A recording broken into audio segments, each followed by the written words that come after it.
The U.S. Brig Niagara is a two-masted square-rigged sailing vessel. It's not called a ship because it only has two masts. The main mast is 118 feet 4 inches, and the foremast is 113 feet 4 inches. The brig is used as a training vessel for square-rigged sailing. The Niagara only sails on the Great Lakes, and its home port is Erie, Pennsylvania. On board, you'll find 4 carronade, which are a type of cannon used in short-range fighting. These were 32-pounders, meaning it fired a 32-pound cannonball at its enemies. The ship carries a professional crew of about 16 members, and during its training time, it can carry another 24 volunteers who are there to learn to sail the ship. Here you see the pin rail where all the lines that operate the sails on the mainmast come together. Every line is needed to operate the sails while the ship is in motion. The Brig Niagara was built with a tiller rather than a wheel to steer the ship. This was thought to be a better idea since it could be built faster, and during a battle, a damaged wheel was much more difficult to repair under battle conditions. So I am here, and I can. We do have a This is the berthing deck where the crew sleeps, and you can see their sea bags hanging there. The overhead height is very low, only about 5 feet.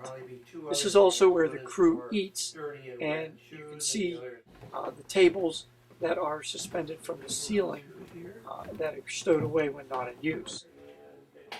This is looking into the galley. It uses a wood-burning stove to cook the meals for the crew. The berthing deck is where the crew sleeps in their hammocks. Here you see one of the officers' cabins. The officers sleep in the wardroom area of the ship. The officers also eat in the wardroom. Their table during wartime served as the operating table for the surgeon to work on men who were wounded in battle. This is not the original table, but one similar to it would have been used. Behind Nancy, you'll see a grill that's made from wood from the original Niagara. This is the captain's cabin at the stern of the ship.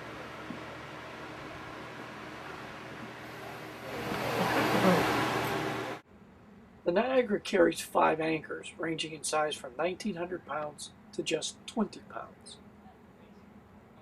The platforms you see on each of the masts are called fighting tops. During a battle, here Marines, or infantrymen in this case, would be stationed to fire down on the decks of the opposing ship.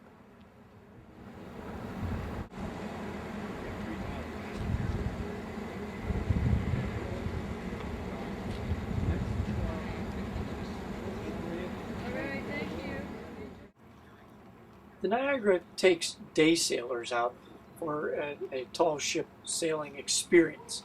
You actually act as crew while you're on board. The day we sailed, it was raining, but that doesn't stop the ship from going out. Only severe weather would do that. They take about 40 people, or up to 40 people, for the day sail, and you can work as much or as little as you would like. The only thing that they don't let you do is climb the rigging. Here you see the captain and the first mate standing on the bridge of the ship. The captain is in the green.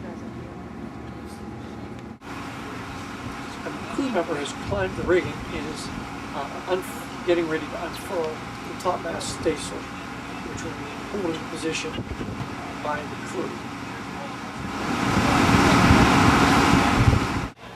All work on the ship is done by hand. It's the same way it would have been done in 1813. So to lift the sails, to turn the sails, and so on, all must be done by hand by the crew pulling on ropes. This gives the day sailors the experience of what it's like to actually sail this vessel.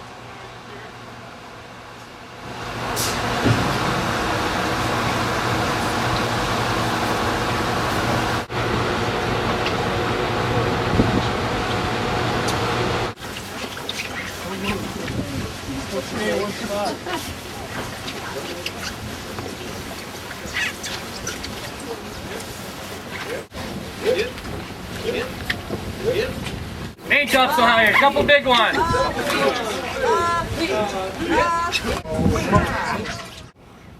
Here you see the crew setting the main topmast staysail, which is a sail that runs fore and aft rather than square rigged like what you see behind it on the mast.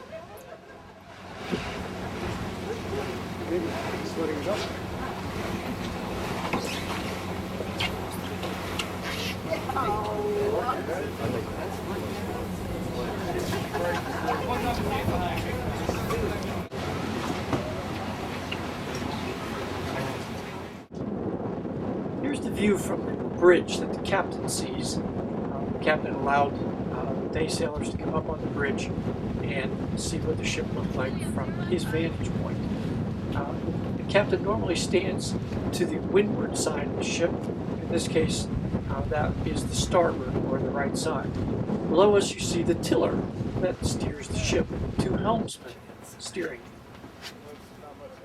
The captain, standing with a coffee mug, is explaining to the day sailors how the ship operates.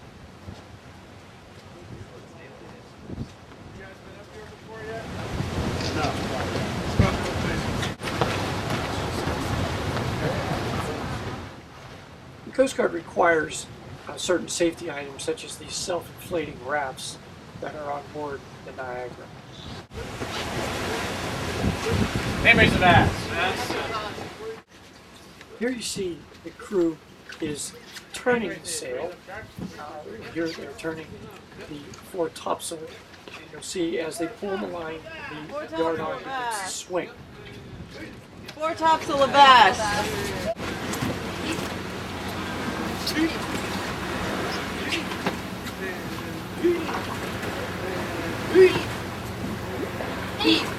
Main braces, make fast.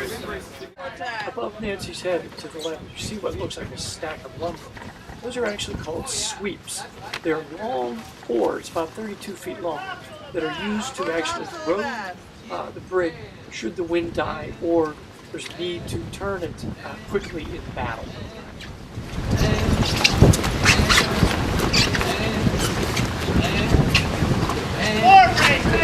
More brace, make fast. Here the crew is going to do a live fire demonstration at Carronade. Unfortunately, just as the cannon was about to be fired, my battery died on my camera and missed the fire.